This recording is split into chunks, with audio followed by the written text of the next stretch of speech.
Chosen one, stop what you are doing right now and lock your eyes on this message. That restless feeling you have been carrying, the one that has made it impossible to sit still, impossible to focus, impossible to sleep, that is not anxiety. That is a signal. The enemy has been working overtime against you this week for one reason and one reason only. He knows that heaven just dispatched 2 angels on your behalf. He knows what is in motion, and he is terrified that you are about to realize it too. It all shifts in the next 17 minutes. The confusion, the silence, the feeling of being forgotten, it ends here. But you need to understand something before we go any further. This is not happening because you have your life perfectly together. This is happening because of what you chose to do in a moment when nobody was watching. Think back to that moment this week when you could have reacted, but you did not. When you could have spoken up in anger, but you swallowed it. When you could have walked out and you stayed. You looked at that moment like it was weakness, like you were losing. But heaven recorded that moment as an act of obedience, and that act of obedience is what triggered the dispatch. You did not find this message by scrolling. The algorithm did not bring you here. God did. This is a divine appointment that was written before the foundations of the earth were laid. You are standing at a threshold right now, and the next 17 minutes are going to change the way you see everything that has happened to you this week. Stay until the final second, because in the next few minutes, I am going to show you why 2 angels were specifically assigned to your situation and what that means for what you are walking through right now. I am going to hand you the spiritual decree that cancels every assignment the enemy has filed against your name. And at the end, we are going to seal this rescue with a declaration that closes the door on that chapter permanently. Do not click away. Your future self is on the other side of this message, and if you leave before the verdict is read, you may walk back into the very prison God just sent angels to pull you out of. I know what the last 72 hours have felt like. The atmosphere has not just been heavy, it has been suffocating. Like the weight is not coming from outside, but from somewhere deep inside you that you cannot reach. Maybe you have been sitting in silence more than usual this week, staring at walls, staring at your phone, waiting for something to change, but not knowing what to do next. Or maybe you woke up at 3 in the morning and lay there in the dark, completely still, feeling a pressure on your chest that you could not explain and could not shake. Or perhaps you found yourself in the middle of an ordinary moment, washing dishes, driving, standing in a room full of people, and suddenly you felt profoundly alone. Not lonely in the social sense, alone in the deeper sense. Like nobody on earth fully understands the weight you are carrying right now. You feel suspended, caught between the life you have been living and the life you have been promised.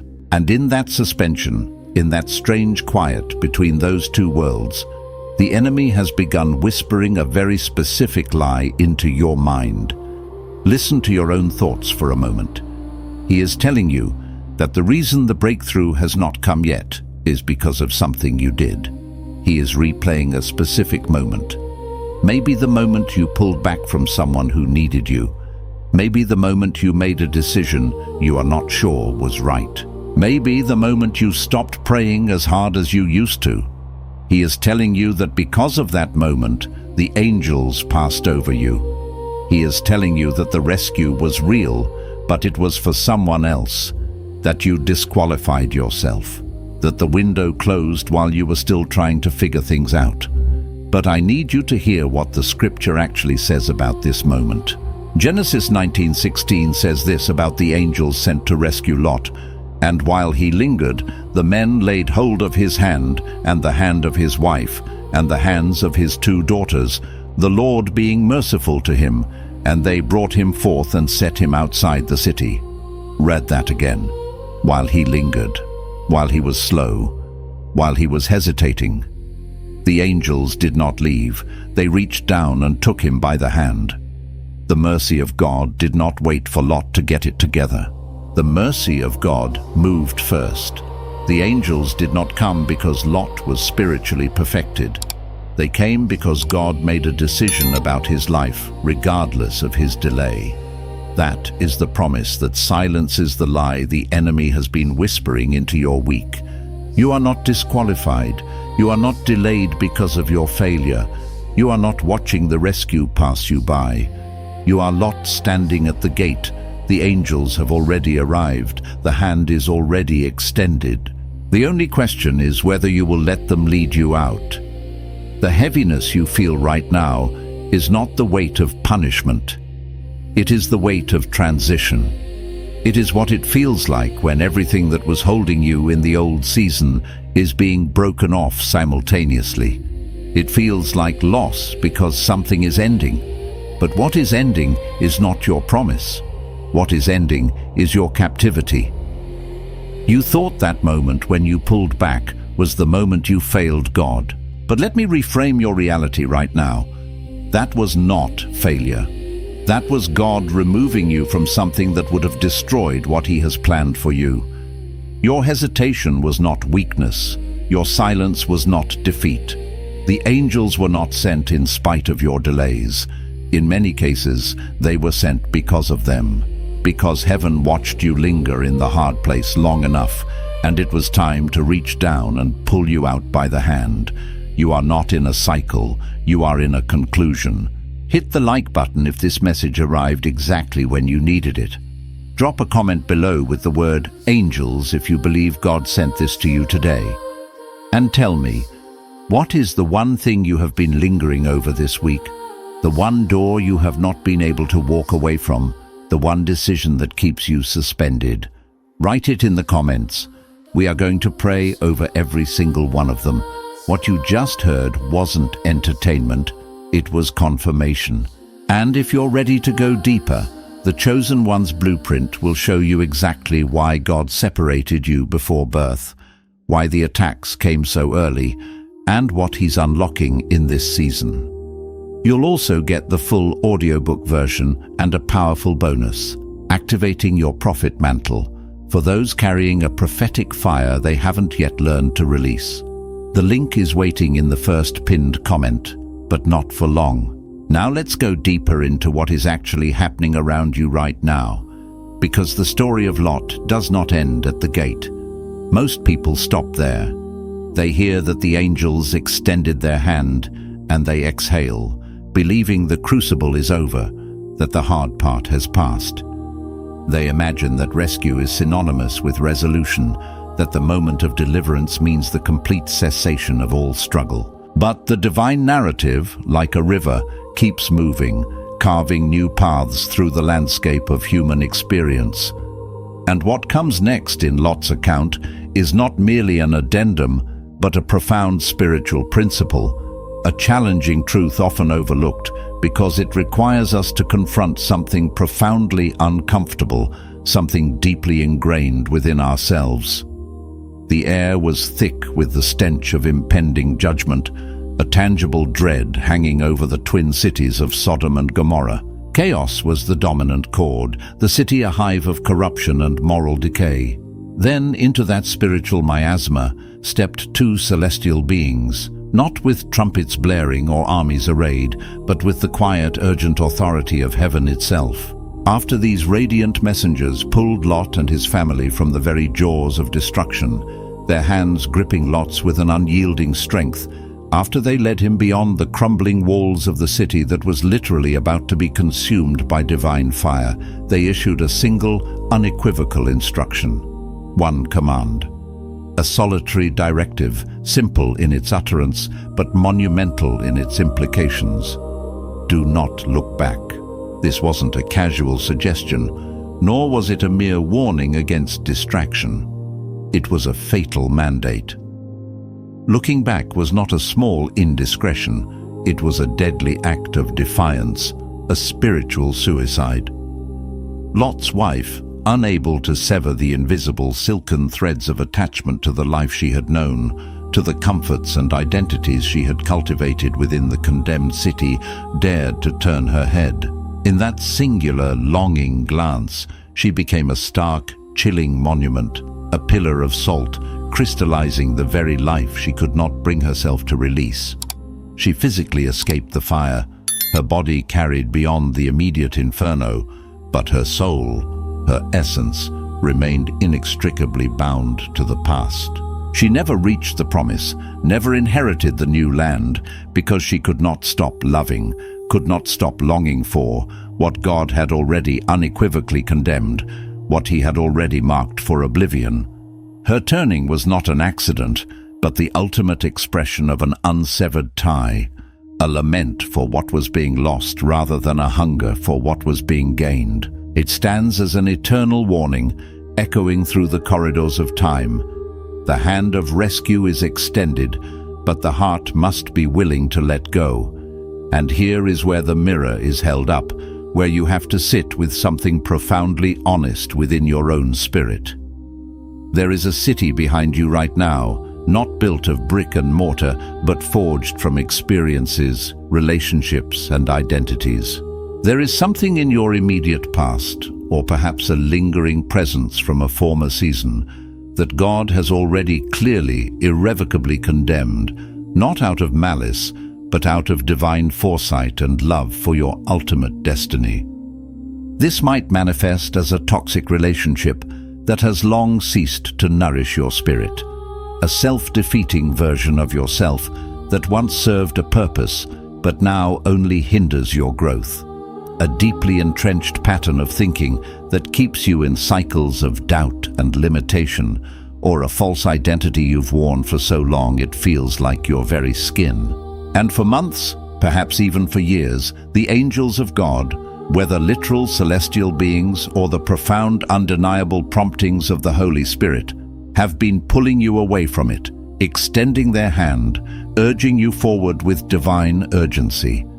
You've felt the insistent tug, the gentle nudge, the undeniable call to sever ties and move towards a new dawn. Yet, some part of you, a deeply human, often unconscious part, keeps turning your eyes back toward it. It's not necessarily that you genuinely wish to revert to that past, to re-enter the very flames you've escaped. The turning of your head isn't always a conscious desire for regression, but often a symptom of an incomplete conviction. It's because, at a profound, existential level, you have not yet fully, wholeheartedly decided that where you are going, the glorious, expansive future God has ordained for you, is undeniably, overwhelmingly, and irrevocably worth more than what you are leaving behind. You haven't fully weighed the scales and found the future heavier, more precious, more vital. This then becomes the real underlying battle of this week, perhaps even this season. It is not primarily the enemy's relentless attack, though those skirmishes are certainly real and present. Rather, it is the internal wrestling match with your own unresolved attachment to what is already definitively behind you, to the Sodom of your past that God has marked for transformation or demolition. It's the spiritual gravity of yesterday trying to pull you back, even as the divine wind propels you forward. It's the comfortable familiarity of the cage versus the terrifying freedom of the open sky. But here's where the narrative goes even deeper, where the threads of truth begin to intertwine with greater complexity. Because it's a common human tendency to hear a message like this, a message about attachment and unresolved pasts, and immediately begin a new destructive cycle of self-accusation. A voice within will whisper, "I knew it. I knew the problem was me. I'm the one holding myself back. I'm the reason for all this struggle." And the enemy, ever the master of distortion, will seize upon that genuine, God-given seed of conviction, that holy discomfort designed to lead you to truth, and twist it, contort it into the venomous lie of condemnation. Suddenly, the possibility of breakthrough, the hope of a new beginning, feels not just distant, but utterly unreachable, buried beneath layers of self-reproach and spiritual despair. You feel the weight of unworthiness, The crushing burden of failure and the breakthrough you so desperately seek seems further away than ever before, veiled by shame. But let me be explicitly clear. That is not, absolutely not, what heaven is communicating to you right now. Heaven is not condemning your attachment. It is not shaming you for your human struggle. Instead, heaven is lovingly, powerfully illuminating and naming that attachment, bringing it into the light, precisely so that you can consciously, intentionally, and freely release it.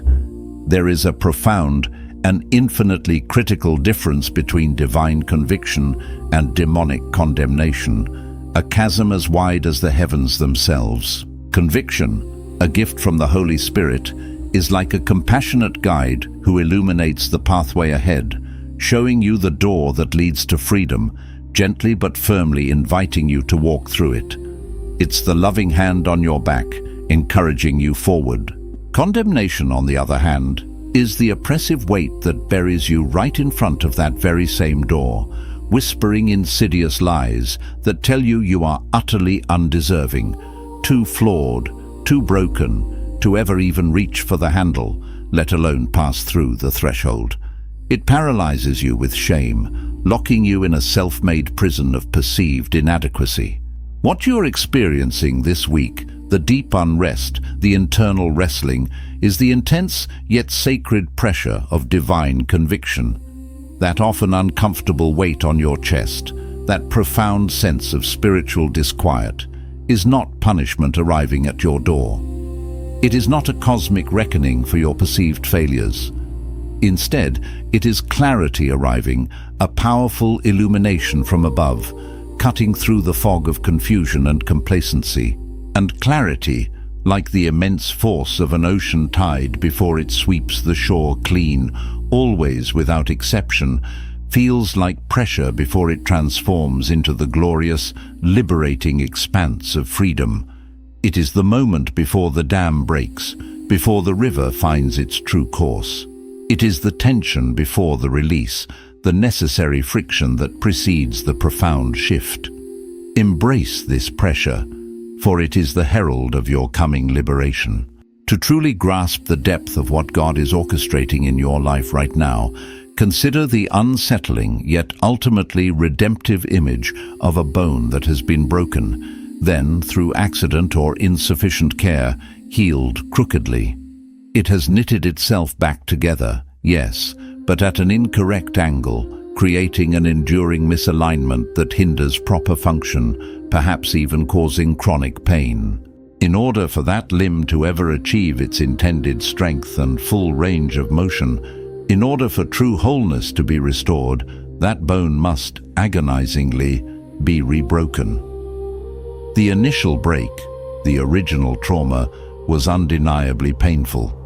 But the rebreak, the deliberate shattering of a malformed healing, is often more intensely, deeply painful, precisely because it is consciously chosen for a greater good. Yet it is this rebreak, this courageous and precise realignment, that makes you truly whole, that sets the stage for genuine, lasting restoration.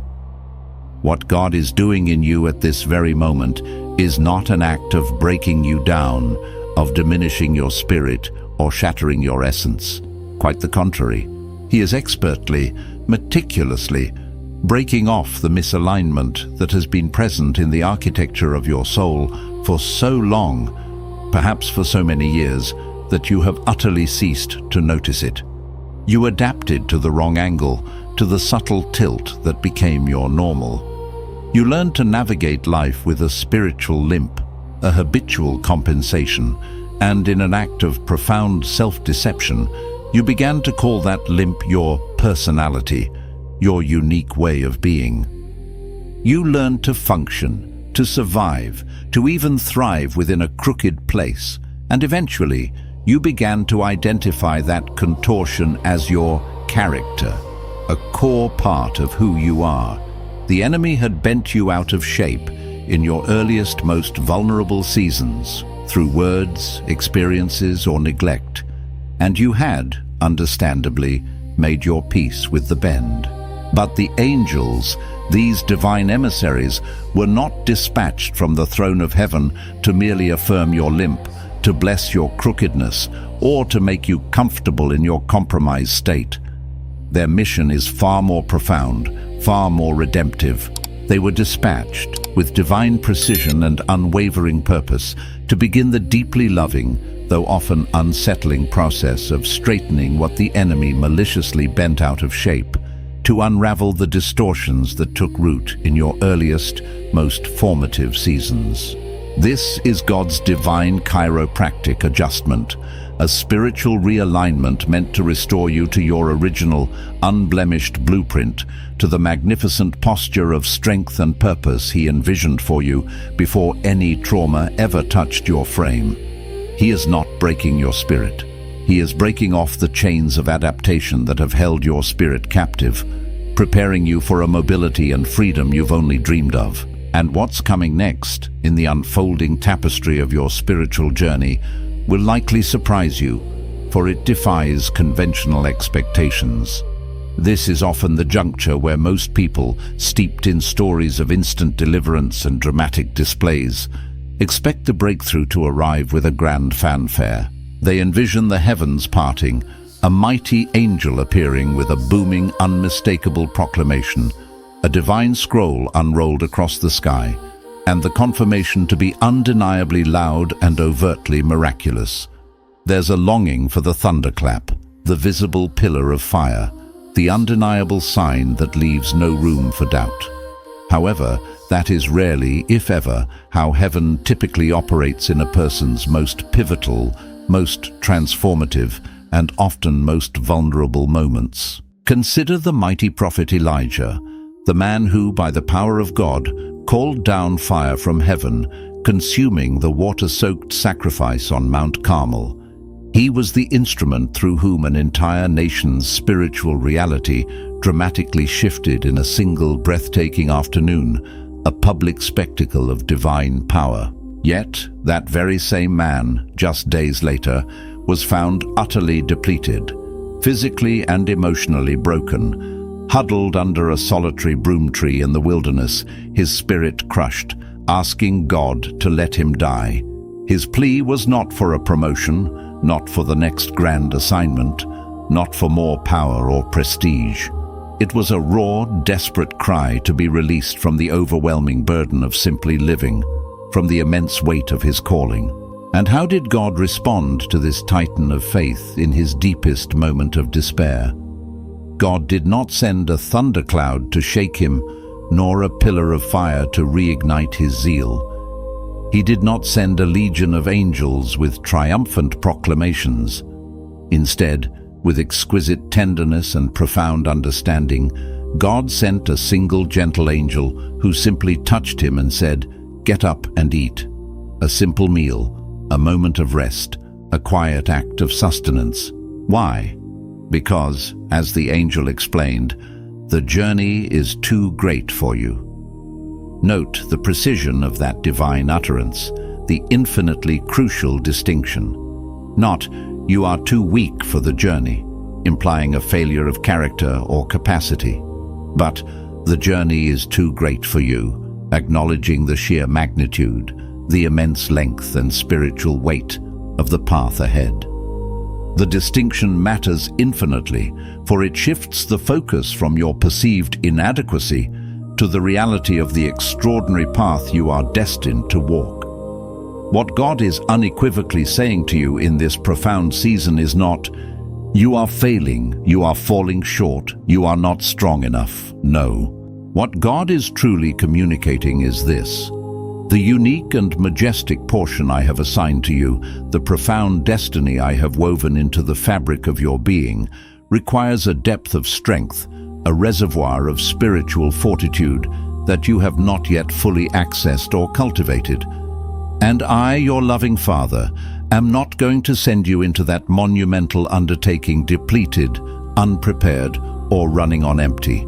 The stretches of silence you may have been experiencing, the quietude that can often feel like abandonment, is not divine absence. It is, in fact, divine preparation. The profound quiet before the Elijah moment, before the next great manifestation of God's power through your life, is always, almost tragically mistaken for God's abandonment.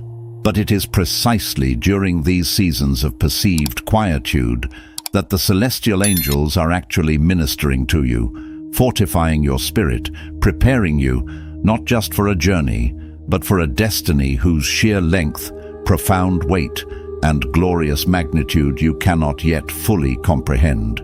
They are stoking the embers, building your reserves for the marathon, not just the sprint. Stay with me, because what I am about to share next is the part that breaks the cycle permanently. There is a pattern in Scripture that is almost never discussed, and it is this. The people who received the most dramatic divine interventions in their lives were almost never in their finest spiritual moment when the intervention came. Moses was hiding in Midian, having fled a murder charge when the burning bush appeared. Gideon was hiding in a winepress, threshing wheat in secret out of fear, when the angel appeared and called him a mighty man of valor. Mary was an unmarried teenage girl in a conquered nation when heaven chose her to carry the Son of God. Do you see the undeniable, awe-inspiring pattern emerging from these sacred narratives? God does not wait for you to achieve your finest hour, to gather all your credentials, or to polish your resume before He assigns His greatest, most transformative work to your life. He doesn't look for the most qualified. He looks for the one He has already qualified by divine decree. He breaks into your hiding place, shining His light into the very shadows where you believe you are least seen and least capable. He shows up in your metaphorical winepress, right in the midst of your fear and your secret struggles, declaring a truth about you that completely contradicts your present circumstances. He dispatches His powerful angels directly to your exile, to the barren places where you feel forgotten or discarded. Why? Because God does not call the equipped. That is not His methodology. Instead, He equips the called.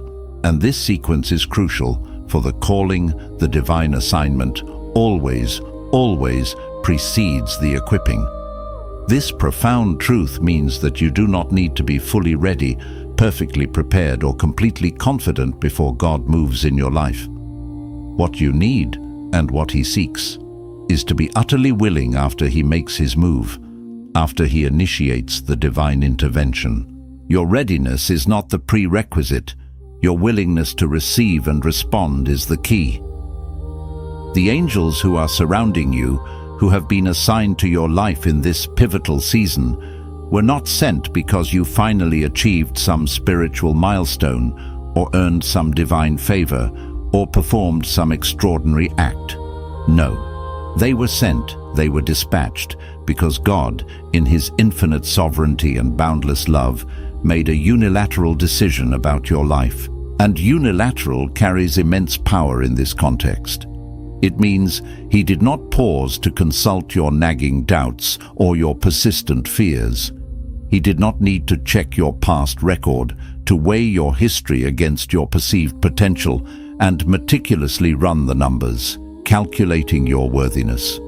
He did not engage in any earthly form of cost-benefit analysis concerning your past mistakes or perceived shortcomings. Instead, He looked deeply, beyond time and circumstance, at what He Himself placed inside you, that divine spark, that inherent purpose, that unquenchable fire, before the very foundations of the earth were ever laid.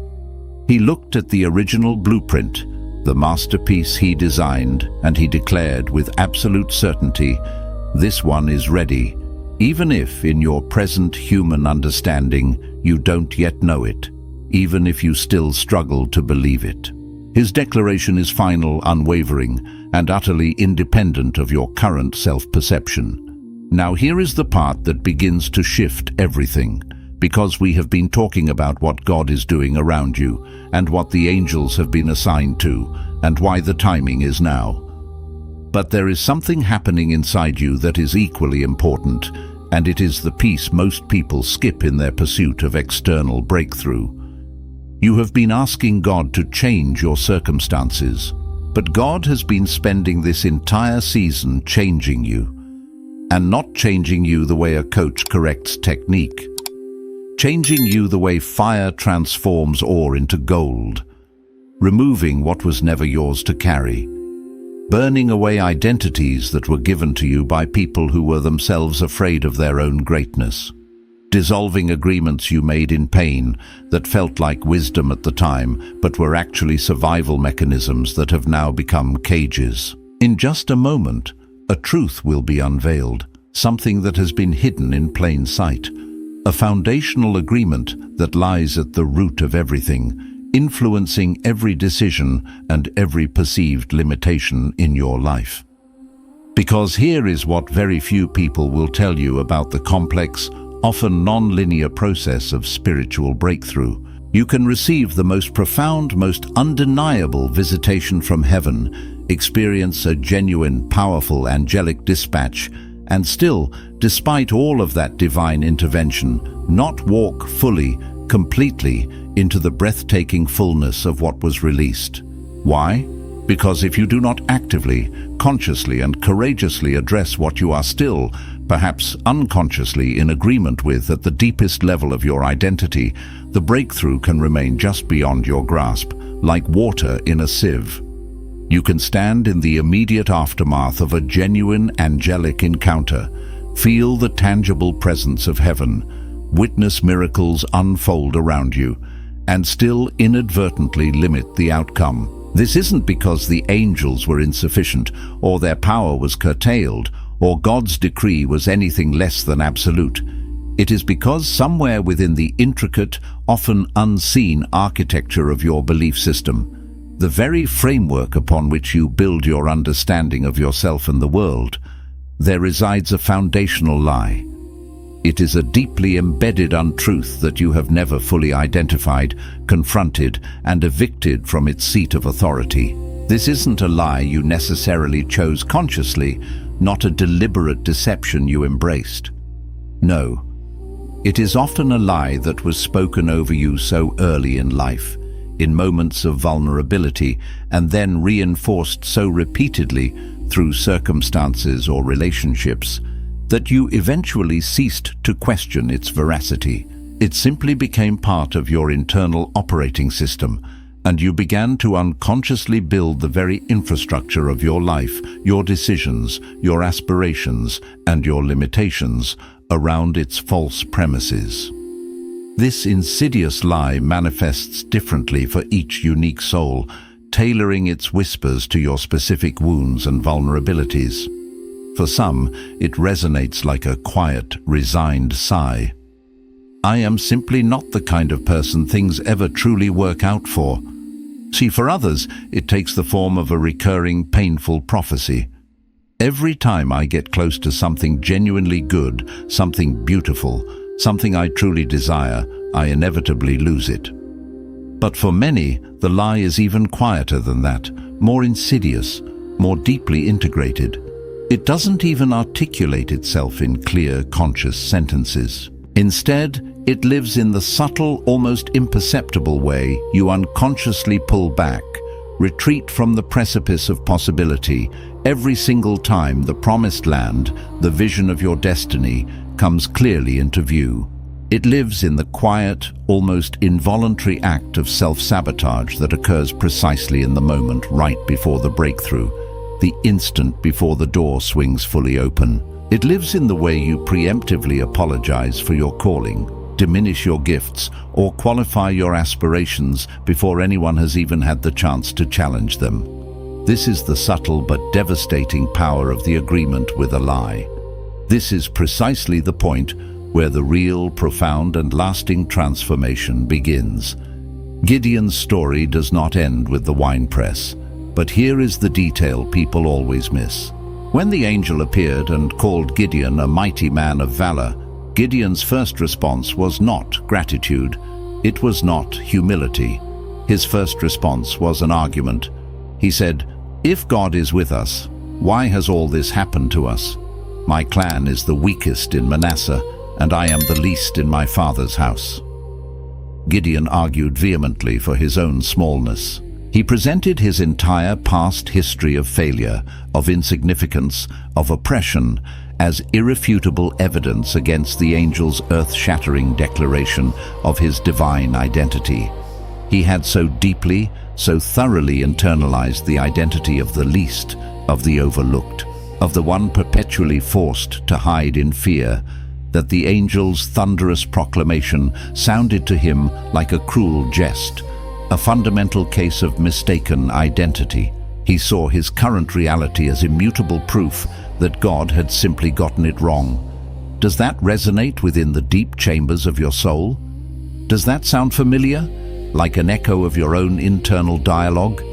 Because that, beloved soul, is precisely what has been unfolding in your spirit this week, perhaps for many weeks or months. Heaven, with its boundless love and unwavering vision, has been speaking something profound, something glorious, something utterly transformative over you, declaring your true identity and your divine assignment. And, in your deeply human, sometimes unconscious response, you have been diligently presenting your own meticulously gathered evidence to the contrary. You have been, in essence, fact-checking God with your own biography, cross-referencing His eternal truth with your temporal experiences, your past wounds, your perceived limitations. And every single time the divine declaration attempts to land, to take root in the fertile soil of your spirit, the foundational lie, that insidious whisper from the enemy, surfaces again, asserting its false authority. It interjects with, "But what about this past failure?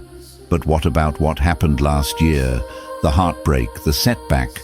But what about the recurring pattern of disappointment? But what about the undeniable weight of my history, my lineage, my perceived curses?" It's a relentless spiritual cross-examination, undermining every truth with a past lie. The lie does not announce itself as a lie. It announces itself as realism.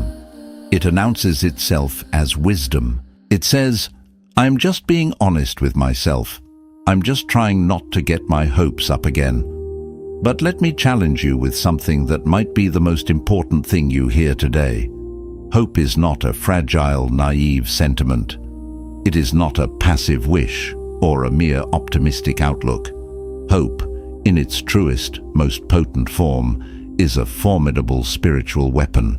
And every single time you consciously or unconsciously suppress your hope, every instance you lay it down in the name of protecting your heart from the sting of future disappointment, you are not, in fact, being wise or prudent. You are, in a profound spiritual sense, disarming yourself in the very middle of a raging battle. The enemy, the adversary of your soul, does not fear your prayers nearly as much as he fears your hope. For hope is explicitly defined in Scripture as the very evidence of things not yet seen, the substance of what is longed for. It is not mere longing, it is the concrete spiritual evidence. And when that kind of evidence is presented in the spiritual courtroom of heaven, it is absolutely binding. It carries undeniable legal weight. When you carry genuine hope, the hope that springs from faith in God's promises, you are effectively carrying a legal document, a divine writ, that the enemy cannot contest, cannot circumvent, and cannot overturn. It is your title deed to the unseen. But when you, out of fear or discouragement, lay down that hope, when you choose to retract it, you are, in essence, withdrawing your own case from the highest court, conceding defeat before the battle has truly reached its climax. Do not disarm yourself. Cling to hope, for it is your undeniable proof that God's future for you is more real than any past failure. And here is what's coming that will likely shift the foundation of how you see this entire journey. Stay with me just a little longer, because we are now at the place in the message where everything you have heard has to crystallize into one final confrontation. And it is not the confrontation with the enemy. It is not the confrontation with your past. The final confrontation is the one most people never have, because it requires a courage that is rarer than any other kind. It is the confrontation with your own readiness. For so long, you have been faithfully praying for a breakthrough. You have been earnestly asking God, often with tears and fervent pleas, to open the door to your next season, to your next level, to the fulfillment of His promises. But here is the profound, often overlooked truth that has been hidden in plain sight this entire time, like a master key hanging on a wall you've stared at daily. The door is already open. It has been open. It was opened by heaven's decree, secured by Christ's sacrifice, and illuminated by the angels dispatched to lead you through. And the most startling reason you haven't yet fully walked through it, stepped boldly into the expansive new reality that awaits, is not because you lack faith, though faith is essential. It is not primarily because of generational curses that linger, or powerful enemy assignments, or intense spiritual warfare, though all of those realities are very much real and impact our lives. No, the deepest, most persistent reason you have been standing at the threshold, perhaps peering anxiously into the new landscape, is because the very act of walking through an open door, of truly stepping into the unknown future, requires you to consciously, intentionally, irrevocably release your grip on the doorframe. And your grip on that frame, that familiar, stable, albeit confining structure, represents the very last, most tenacious form of control you have been holding on to. Control is not always overt or aggressive. Sometimes control is quiet, subtle, almost imperceptible. Sometimes it manifests as waiting until you possess more information, until every single detail is meticulously laid out and understood, every contingency planned for. Sometimes it looks like endlessly praying for yet another layer of confirmation, even when heaven has already spoken unequivocally, leaving a trail of undeniable signs. Sometimes it looks like a deep-seated desire to be absolutely, perfectly certain, to eliminate every conceivable shred of doubt, before you dare to take the very step that God has already clearly, repeatedly, and patiently told you to take. And here, beloved, is the divine tension, the exquisite paradox that no one truly wants to sit with, because it challenges our deepest human instincts for safety and security. If you choose to wait until you are absolutely certain, you will never, not once, truly walk by faith. Because faith and certainty, in their purest forms, cannot coexist simultaneously within the same single step. The very moment you achieve absolute certainty, the need for faith evaporates, for faith is the currency of the unseen, the conviction of things hoped for. Faith is specifically designed for the uncertain step, for the moment when you do not possess all the answers, when the path ahead is veiled in mist, and yet you step anyway, not because you understand everything, but because you utterly, unreservedly trust the one who does. The angels were dispatched to your situation. The hand is extended. The decree has been written. The enemy's assignment has been cancelled at the level of heaven. All of that is already done. What is now required from you is not more prayer about whether to move. What is required is the movement itself. And here is the part you probably did not expect. The thing that has been blocking you is not the enemy. It is not your past. It is not the people who hurt you, or the doors that closed, or the years that felt wasted. It is the version of yourself that you have been protecting. The smaller version, the one that was built in survival mode, the one that kept you safe when you were not yet strong enough to be seen. That version of you served a purpose, but that version of you was never meant to be permanent, and the angels were not sent to help that version of you get more comfortable. They were sent to pull you by the hand, if necessary, out of the life that version of you built and into the life that heaven designed before that version of you ever existed. The protected self, that deeply ingrained survival identity, has to be surrendered. It does not need to be punished. It does not need to be condemned or shamed for its past service. Rather, it must be surrendered. Surrendered with profound gratitude for what it held together, for the resilience it fostered, for the protection it provided during the long, difficult years when you were not yet strong enough, not yet healed enough to hold yourself together. And then, it must be gently, lovingly released, because you, the authentic, radiant, divinely purposed soul, are no longer that person. You are what God declared you were, what He imprinted on your essence, before anyone hurt you, before any trauma forced you into hiding. You are the potent, world-shifting declaration the angel made over a trembling Gideon, long before Gideon himself possessed a single shred of external evidence to believe it. You are the individual for whom heaven dispatched 2 powerful angels this very week, not because you earned it through flawless performance or perfect piety, but because God, in His infinite grace and sovereign will, decided it. And what God decides, what He decrees into existence, no argument from your past, no whisper of history, no external circumstance can ever hope to overturn. His word is final, His will is sovereign, and His love for you is eternally unconditional. Place your hand on your heart right now and speak this over yourself. Do not rush through it. Let every word land. I release my grip on the frame. I release the smaller version of me that was built in survival. I release every agreement I have made with the lie that I am not the kind of person things work out for. I release the fear disguised as wisdom. I release the hope I abandoned to protect myself from disappointment. I receive the declaration heaven has spoken over my name. I receive the fullness of what the angels were dispatched to accomplish in my life. I receive the identity God assigned before the foundations of the earth were laid. I am not disqualified. I am not delayed by my failure. I am not watching the rescue pass me by.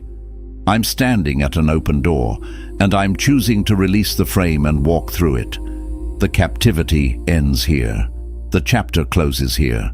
I walk forward not because I have all the answers, but because I trust the one who does. I am seen.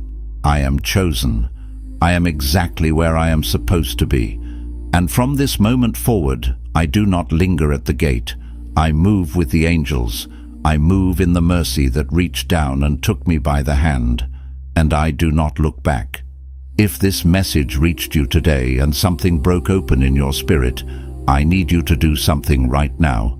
Drop the word angels in the comments below, not as a ritual, as a declaration. As a marker in your own story that says this is the day the captivity ended. And if you have someone in your life who has been carrying this kind of weight this week, someone who has been suspended between the life they have been living and the life they have been promised, send them this message right now, because divine appointments are not always delivered through scrolling. Sometimes they arrive through a friend who was paying attention,